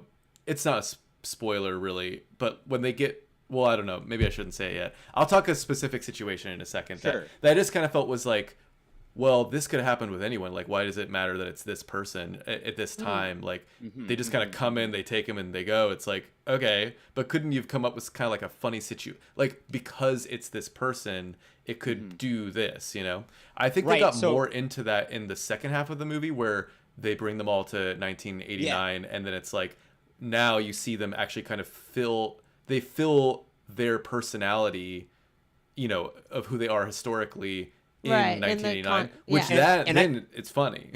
Yeah, and Yeah. that's those are where those actors are able to shine more actually Right. in the 80s actually, and I think then you could really see, oh man, these guys are really funny actually. Right, like you mentioned the Napoleon water park thing, which I was going to bring up. Like that's Waterloo. Yeah, that's like maybe one of my favorite parts of the whole movie, and Sure. it doesn't move the plot forward or anything, but it's just like No, it's it's just so so good. It's funny. so funny. He's like trying to pick up. He's like he's trying to tell these kids, to like, in order for him to be able to cut the lines, he's like trying to negotiate with him and stuff. Right. Yeah, so I It's like also that. just so funny that he like wants to go on these water slides that much. Right. And then, well, anyway. But yeah, I it's think funny. like overall it was a little bit of a mixed bag for me, I will say, like just cuz I thought it was funny at times. I also felt like it was kind of like dragging its feet at times. But it doesn't mean that like I totally see why this is an important 80s classic, like it's a great concept that nothing else even really does in this way, And I think for that alone, I see why it's a classic. Even It's though I hear also- that yeah. the others or the second one is terrible too, and I saw the third Oh one. no, the second one's good. I think I heard the the second second one one's is not good. actually. I think the What? second It's one's. I think the first one's a better directed and made film. I think the second one is funnier though, actually. But I think the first one is just overall a better made film though. Film. And Yeah. and actually, we'll get into specifics in a moment, Yeah. but we'll talk about costume. Actually, that's one of the reasons why I think the first one's better too. Actually, but anyway. We'll talk about We can talk. I don't think it's a spoiler to talk costumes because I did want to mention, like mullets are kind of back right now, and I'm just thinking like, why are mullets back but not like hot little crop tops on men? That's what I want to see come back because like So you thought that Alex Winter's outfit was good? Oh Like yeah, hot? I would love to be seeing more crop tops on men these days. Really? Yes. Oh my You God. could also see kind of Alex he had like Winter- a six pack in there too. Did you Yeah, notice it's nice, Alex it's Winter was nice. dressed very similarly to how he was dressed in The Lost Boys? Yeah, totally. Yeah, I mean, yeah. what the hell? That's And his I'm look. into that. Look, bring Wow. back crop tops for men. Lost I Boys mean, was crop like tops are made bad. right before that, I believe. When Yeah, did 2 Lost years. Boys come out? 2 years Yeah. before, I looked it up because I was so curious because it's like he looks basically the same. Sorry. So when did it come out? 1987. 1987. 88, Yeah. according to... Lost No, Boys is Lost 87. Boys? Oh, 80s. Oh, Lost Boys. Okay. No, but so Bill and Ted's actually, though it came out in '89, it actually came out. It was completed in '88 because it was actually shelved for a long time. Did you know that?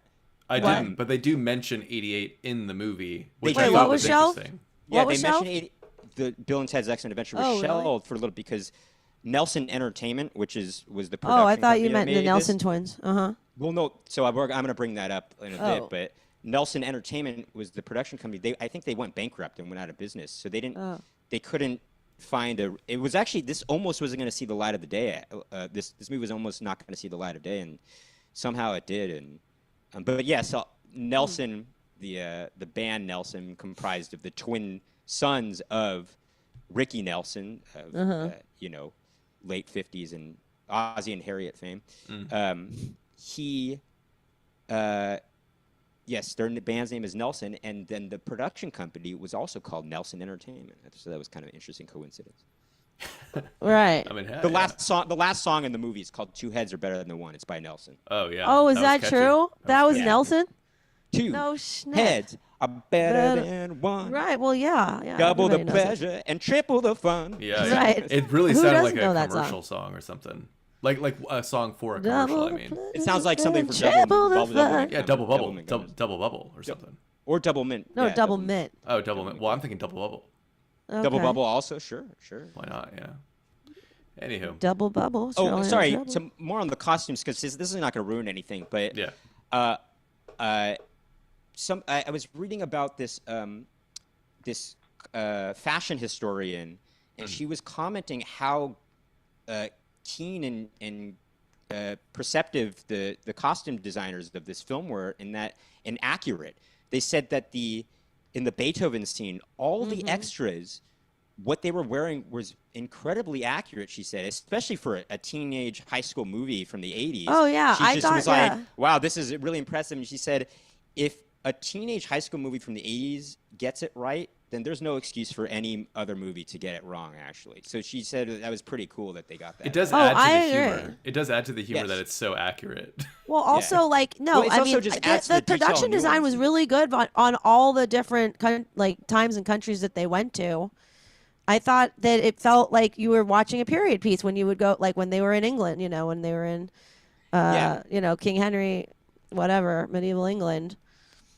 That looked really like a period piece. You know what I mean? Like I just felt like they really captured it, and definitely like when you're seeing Beethoven, you feel like you're in, 18th century or whatever. Yeah. And it just and also Genghis Khan, but like that was the big difference to me. Well, one of the big huge differences between this one and like part three, Part which three, just yeah. seems so cheap and like just not at all concerned with getting anything right. Sure, You know what I and mean? even- In terms of yeah, and- aesthetic. Yeah, it feels they really kind of captured the stylistic characteristics of the settings, that Yeah, that it just at the felt like very a real least that- movie. Yeah, at the very least in a way that we have sort of a collective, understanding of how it should look, and also I do want to mention actually in the Napoleon time when they Oh go to yeah, that time, was like pretty big production value right there. I looked it up actually because I thought, whoa, this is crazy that they have this huge war sequence. I mean, Right. they had to get a lot of extras for Or was that. it stock footage or It's- something? yeah. It was stock footage from the movie War and Peace, like a production of War wow. and Peace that starred Audrey Hepburn actually from I think like the 60s or something like that. Isn't that interesting? That's I funny. did kind of But suspect still, that it might though, be I just mean- because it looked so different. Right. look a little but bit hey, I different, mean, yeah. look at they did get Napoleon's look pretty good. I mean, his outfit was legitimate. And look at, I mean, like the Wild West thing was pretty fun. Billy the Kid, that was nice. Also, I don't know if this is. I mean, this isn't spoiling anything either. But I don't know if this was intentional or not. But when they had to do, Bill's chores, like all the historic Oh, figures yeah, that yeah. did Bill's chores, they were playing a version of, the William Tell Overture. Oh yeah. Like a sped up version of the William Tell Overture, which is Mm-hmm. I mean, this is really getting into the deep in the weeds here, but it's by Rossini, Mm-hmm. who was a contemporary of Beethoven, actually. And he was actually, he was kind of on the opposite side of the spectrum philosophically, like in terms of how they compose their music. He was very much like, I'm going to write music to make money, and once I make enough money, I'm going to retire. But anyway, it's a well-known tune, and it was just interesting that he was a contemporary of Beethoven. And anyway, I don't know if that was intentional or not, but Yeah. I also want to throw out that it was. I definitely was shocked when they hugged each other and then just said "fag." yeah, to I know each it other. is. I was like, It "Whoa!" is a bit. It is an Oh, that's outdated. just stuff out. but- That's but definitely it- like that was so common back then. I It was know, very I- common in the movies. 80s. Like, Oh, that it's you very just- common. Yeah, but it's just like it's still shocking that it's just like blatantly said in the movie. Oh yeah. It is. Yeah, it is interesting. That is the one. Like, I mean, obviously the clothing is. Although clothing can be, as you said, make comebacks and stuff like that. But certainly, yeah, that is something that was like. It was pretty wild, a little wild, yeah. Should we get into spoilers though? Because I do feel Yeah. like I want to. Yes. Yeah, we should get into some specifics. So, and again, it's like we're spoiling it. I guess we are spoiling it because we're gonna talk specifics, but I mean, it's all for the laughs anyways. So what are we really spoiling? But anyways, I'll put up our spoiler warning now. So if you don't want to know anything else specifics about the film, now would be the time to tune out. Otherwise, keep on listening. So with that, do we want to get into like some specific scenes, specific moments, anything? Oh, okay. The part so there's a scene that's kind of early on in the movie once they have collected both Socrates and Billy the Kid, and they're like, I guess they arrive, I forget where, but they're just, I guess they come back to San Dimas for a minute, and they're like hanging out outside of the phone booth, and Billy the Kid. It's in England. It's in England. Oh, okay. And Billy the Kid is like throwing a Nerf ball to Socrates, and Socrates is like, he takes it and he's like, and he throws it back like he doesn't want it. He's just like, he doesn't know what to do with it. And then they start playing catch, and it's just so funny. It's a like, funny little thing. And like Socrates is like gonna do a backwards pass, but he decides not to. He's just so funny. Like Socrates, that guy is so funny the way he plays Socrates, because he plays him like a sort of just clueless guy. You know what I mean? Who's like. Which is funny because it's funny that Billy the Kid is like his caretaker in a way, Right.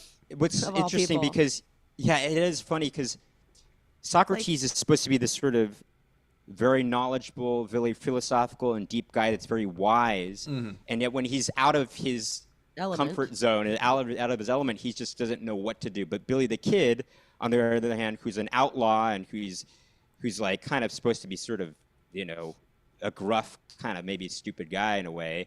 He's able to adjust. Obviously, his time period. Killer. Obviously, his time period is not as far, removed. Far removed from the 80s as Socrates. But it is kind of funny to see that dynamic. Oh, another really funny. Go ahead. On the Billy the Kid thing, what did Billy the Kid do historically outside of just being like an outlaw, or like what's? I don't really know a lot about Billy the Kid other than that he's just like, a wanted man who killed a lot of people. He became That's what he was. Basically what he was. Do you remember when we were on tour and we stopped in New Mexico and saw or were you there? I mean, we went to places that Billy the Kid was at and stuff. Oh, okay, all right. And then there was information about he was just a wild outlaw kind of guy. I thought maybe he did something more specific that I was unaware of for him to kind of be included in this movie amongst I don't know, it just kind of felt like these huge people from our history. I guess Billy the Kid is whatever. Well, I think it was just the Wild West, and they thought, all right, let's get somebody from that time. I guess so. What? Can I comment on this? When they had to fix the antenna on the phone booth. Oh yeah. They were chewing bubble gum. Yeah. The way Abraham Lincoln is chewing bubblegum is so funny. He's like... Oh, yeah, he's like... But it's also did they not have gum during Abe Lincoln's time? I mean, you would think they would have. I know, but just the way he was doing it was just so funny. I know, but it's like as if he never had it before or something. I know, but it's just... Also, the way Socrates does it, he goes... I can't recreate it, but... I gotta say, so fun. Weird Artifact, you made me laugh with that comment. Weird Artifact said Billy the Kid was kind of like the little Bow Wow of the West. Sure. Right. We got cooling prongs. We got Christopher Flieger here. You know what's really funny is the part when they're all at the police station and the Genghis Khan isn't there, and they all just got taken down to the station from the mall for having wreaked havoc, and it's just doing a pan across all of the characters at the police station, and you see.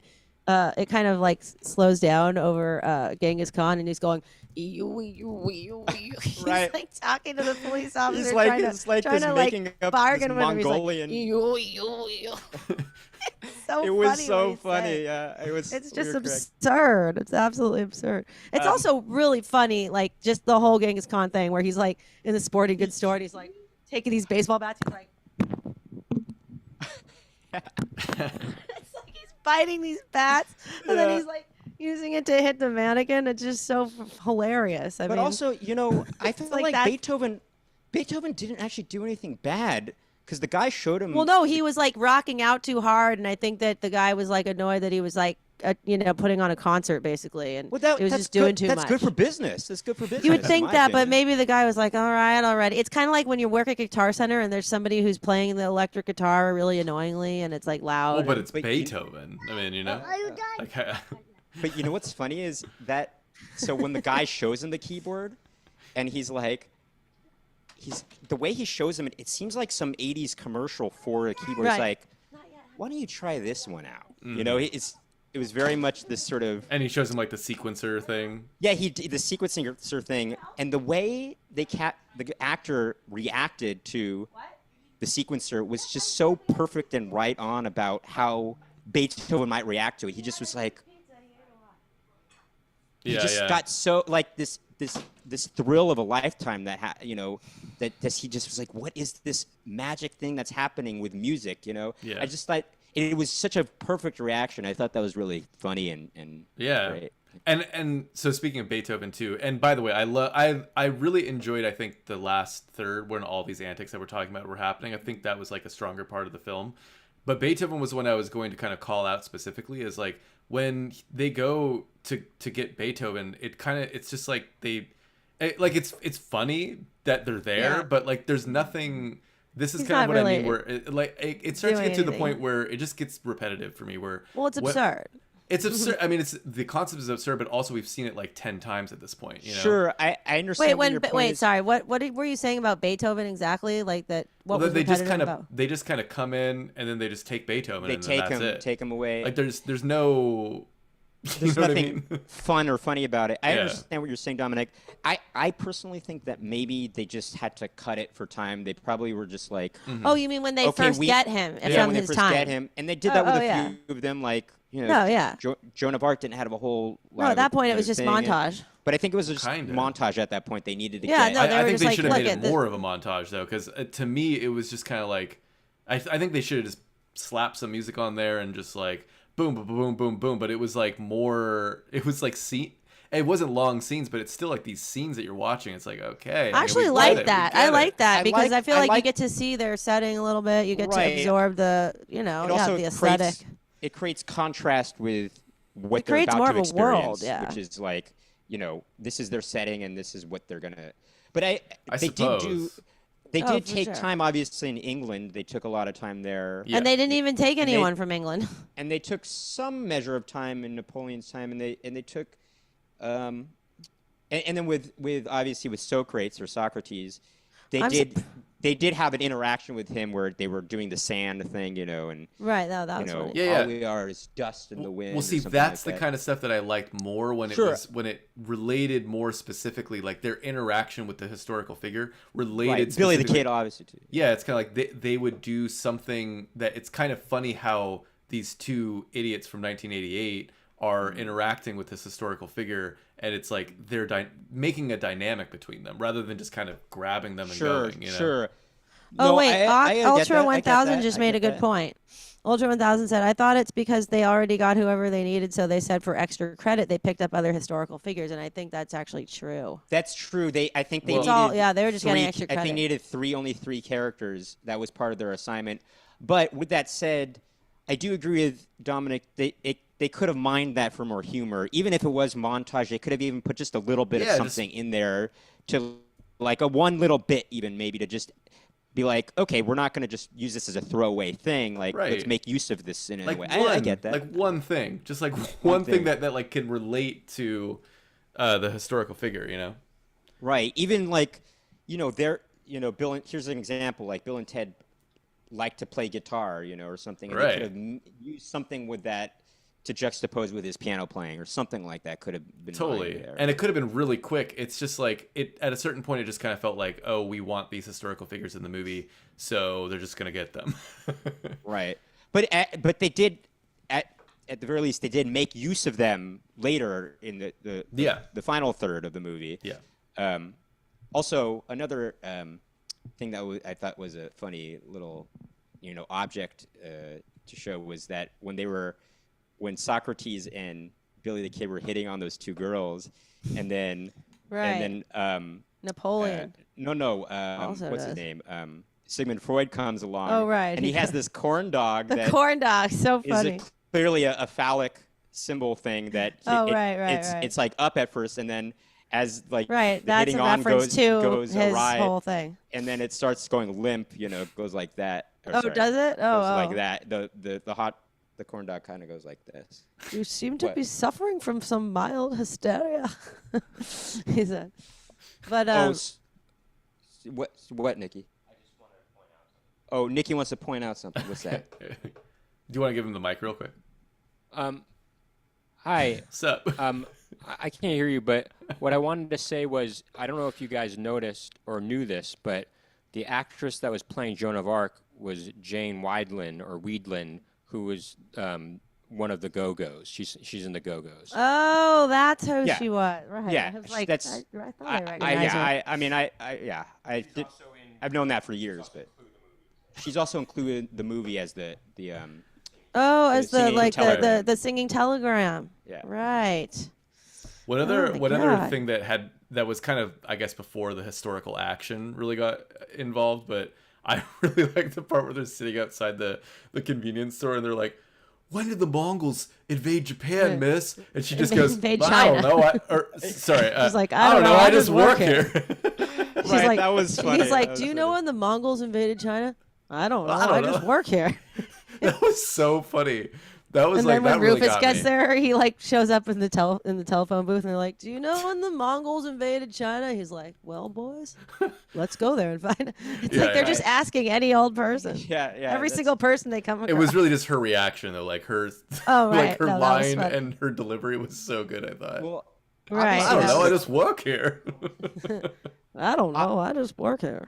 obviously this is the classic speech of that guy, the football player.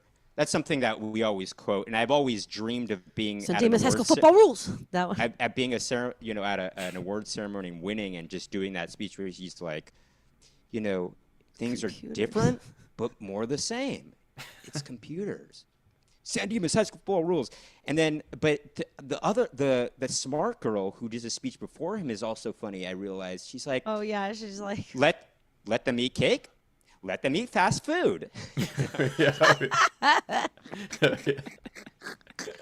Wait, she said something else too that was So ridiculous. funny. I remember listening to her speech this time, thinking like, "What is she saying?" It's Yeah. so bad. She said if Marie Antoinette was here in this time, instead of saying "let them eat cake," she'd instead say "let them eat fast food." No.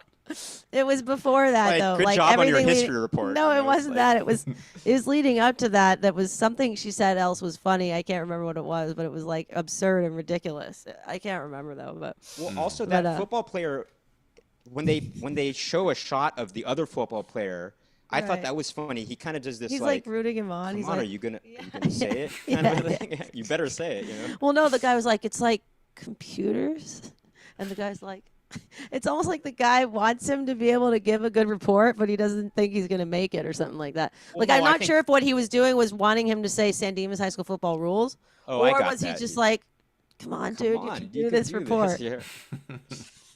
Um, Also, I looked at their grades. You can see their grades of those people. And that guy who's the football player, the San Dimas High School football rules guy, he got a C minus. And I thought, his report is terrible. How did he get a C minus? I mean, that's a passing grade. I don't think it's so. like I mean- computers. It's I mean, I guess he showed up.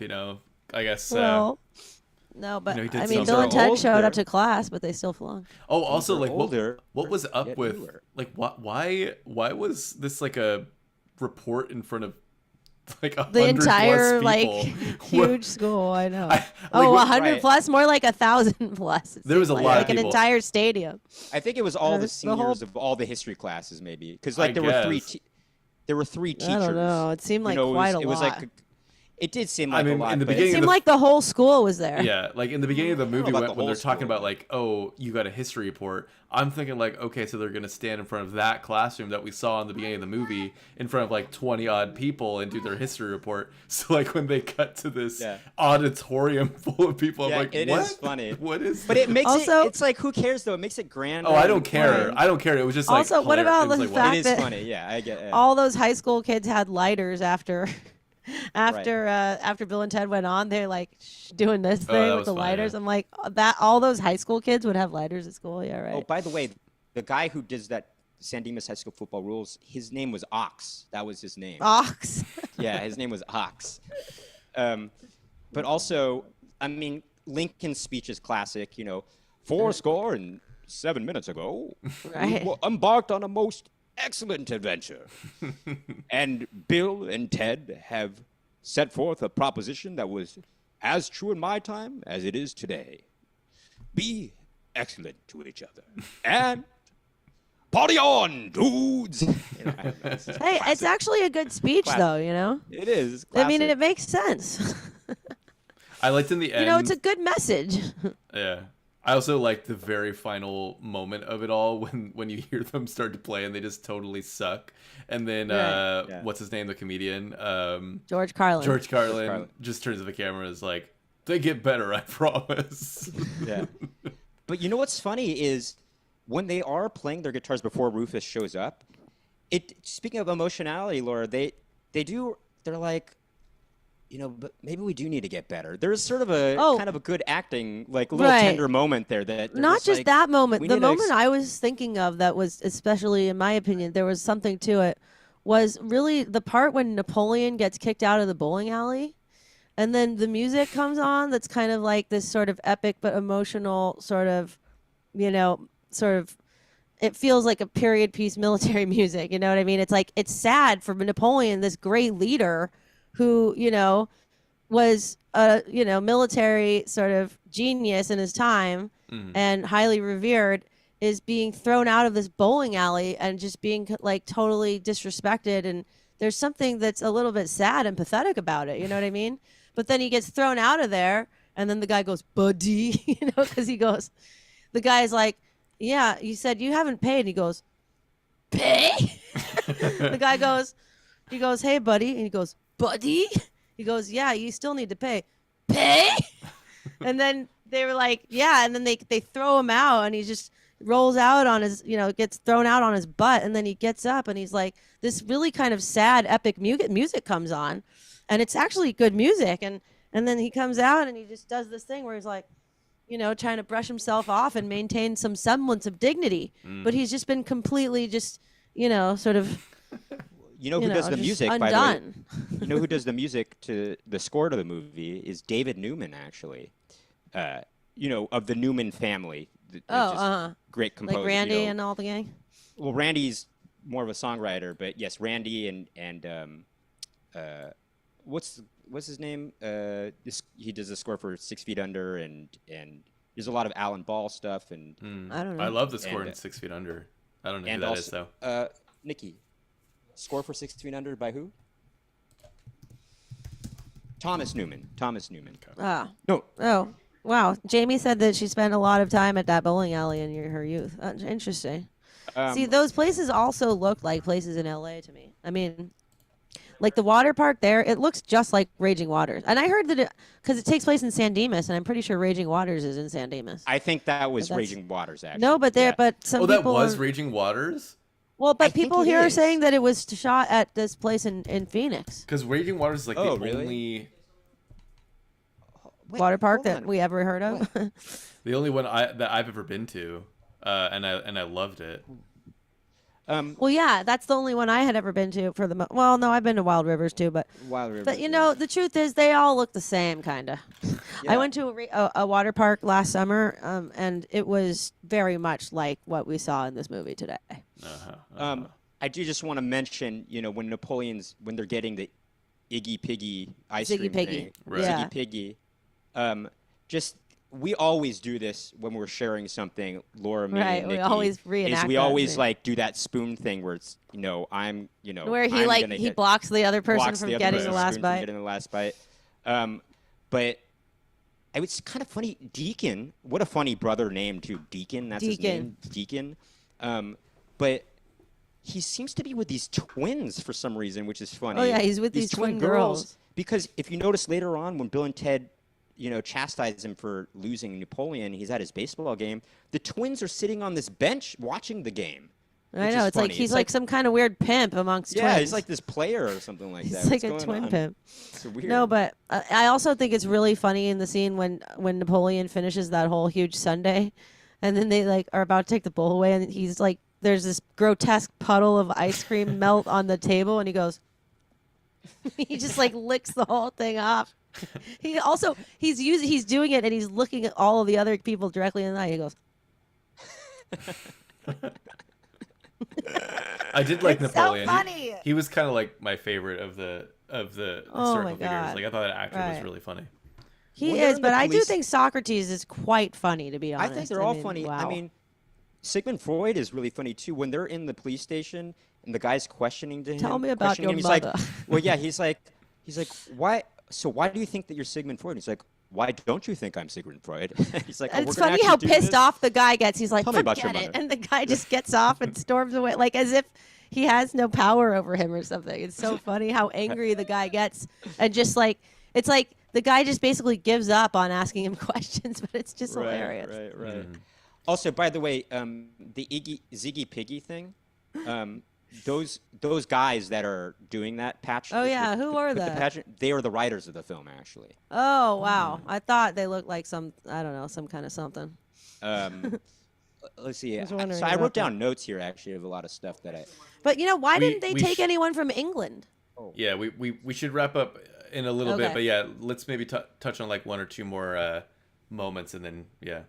I just want to say that Future in this movie looks really cool in like a really cool 80s kind of way, you know? I always Right. felt that it looked cool, and I think when they are doing this, that the guitar thing, Air whatever, guitar. Yeah. guitar thing. Oh, that's fun. Yeah, that running joke is good. I like that. It's cool, and I also think, I don't know, they have this music that almost sounds like a faux kind of U2 kind of music in a way or something like that, We'll be dancing in the streets all night. It almost sounds similar, vibe-wise to like With or Without You or something like that, But it feels it's very appropriate, and it feels like, I don't know. I have always liked that scene, And I Future looks cool to me there. I don't know. Yeah, it's cool. By the way, Weird Artifacts says the babes at the end are English. They are, but they don't take any historical figures from England, like when they go there. Right. They just leave don't. without them, and they never got. I guess because they think they're. Well, gonna because they get had to run killed. away. They thought they were going to get killed. I know, Sorry, but Nikki, it's you also can- funny that like Socrates and Billy the Kid are dressed up as these executioners. Like, where did they get those executioners' costumes to be able to pull that off? I just think that's funny. Nikki wants to say. Oh yeah, You know how you're saying like Napoleon is kind of sad, when he gets Yeah. kicked out of the bowling alley? yeah. To me, it's a little unsettling at the end how the princesses, they're just taken from their time. I know they're like living these bad lives, but they're just thrust into 1989, and it always kind of didn't sit well with me that they're just taken away from their time, and forever. They're Also, they're just no expected to go longer in kiss medieval Bill and times. Ted, They're like- now in 1989. It's just a little bizarre to me. Oh, he can't hear me. It's just It's so also funny weird right that now. they just, it's like- so funny. We just see like Nikki's like hair The in the tip of corner. his head? It's I mean, and the zoom it looks like more, but like to the audience, they're just seeing this little like bob of hair. No. Well, Jamie says, "I love how we can only see Nikki's hair." Yeah, exactly. Yeah. I don't know. They're not. Yeah, it is. They're not expected to kiss them. I think they kind of had sort of a love at first sight type of thing. I mean, I when think they it's saw them. funny that they're just like. I guess back in the day, though, people would just get married after meeting each other once, so whatever. No, but- also they were going to be forced to marry these I bad, know, ugly royal old dudes. royal ugly dudes. Royal ugly dudes. So like they How's saved it going, them, actually. royal ugly dudes? But, Which doesn't make sense because that would change history anyway. But based on the way this movie does it, they make it seem as though it is sort of this one continuous, like it's intended to happen anyway. You know what Also, I mean? I will Because- say this: they don't have to just be in 1988 or whatever. I mean, they could just take the telephone booth back to their own time if they want to go back for a while. Yeah, that's I right, think. Nikki. They can take their the telephone booth. Yeah, back they don't their have own to time just. Anyway. Yeah, they don't have to stay there. Yeah, they don't have to stay there. They just save them for the time being. To They're save just them from the hanging royal out. ugly They're dudes. traveling. They're doing some Yeah. traveling, and they're having fun. You All know, They right. get to go use credit cards to go to the mall. We should That's something probably called credit wrap it cards. up because we're going pretty long. But Okay. any One final little small. words? Yeah. Yes, that last song, by the way, by Nelson, is co-written by the two Nelson brothers and Dweezil Zappa. Actually, funny enough. Oh, okay. Wow. Dweezil. Who's I don't even. Is that Frank Zappa's child? It is. Yeah. It's one Frank of them. Zappa's son. He's like a Yeah. very well-known guitarist and Oh. also a big session guitarist as well too. All right. Oh, Yeah. and obviously Laura, the Big Pig is the name of the band in the very beginning of Oh yeah, Big Pig. Breakaway. All my life I wanted wanted to to fly, but fly I like a can't bird. have the wings, and I never tried. At first, I thought that was PJ I can Harvey. break away. Oh really? Until like she really started singing more. But at first Big glance, Pig, I that's was it. like, is this PJ Harvey? But then I was like, no, absolutely not. I mean, they thought Big Pretty Pig good song, was though, a to be good honest. name.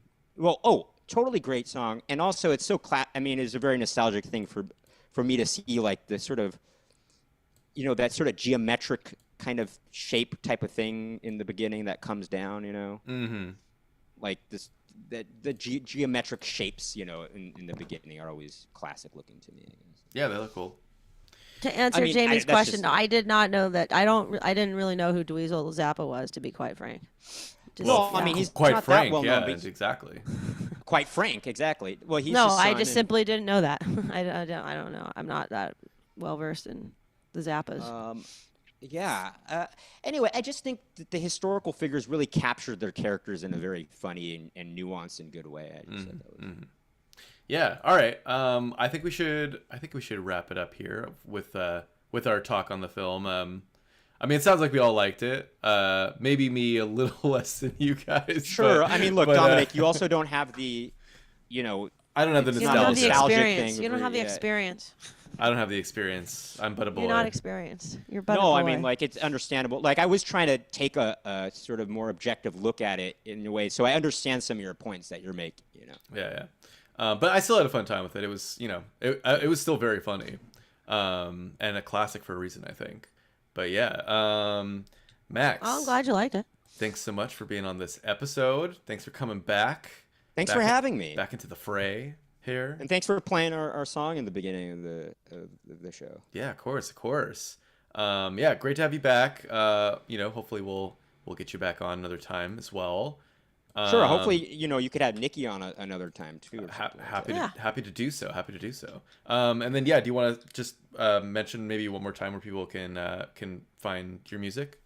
Yeah, I mean, our band is called Silhouette City, and you can find that wherever you listen to music, Spotify, Apple Music, Google, whatever, Amazon, and you can get a physical copy if you wish to do so. You can buy it on Bandcamp if you want, or you can get it on silhouettecity.com. Nice. Sorry, excuse me, silhouettecityband.com, I should say. Nice. Oh, Sweet. follow us on Instagram at Silhouette City Band. There we go. There you go. Or yeah, at Max, Annekins. or at Max and Nikki if you want. At Max. and Nikki. Annekins just posted a link to you guys. It's Bandcamp. Oh, thank you. That's very fun. Nice. Thank you. Yeah. Awesome. And then a plug for our next show here. Our next episode will be on May 19th. That's a Sunday, 7 p.m. our classic time, Pacific Standard Time. We're going to do Luca Guadagnino's new movie Challengers, which is all the rage, all the buzz. Got that Zendaya up in there. So we will be covering that one. I've been asked by I think 4 separate people, are you guys covering Challengers? So we are covering Challengers next episode, so May 19th. So tune in for that. And yeah, Laura, any final words here as we pass the baton to Party on, dudes. Party on! Righteous. Party on. All right. That's going to do it for us at Totally Tell Me. Thanks again to Max Weinbach for being the guest on this episode. And we will see you again in 2 weeks. Bye, everyone. Bye.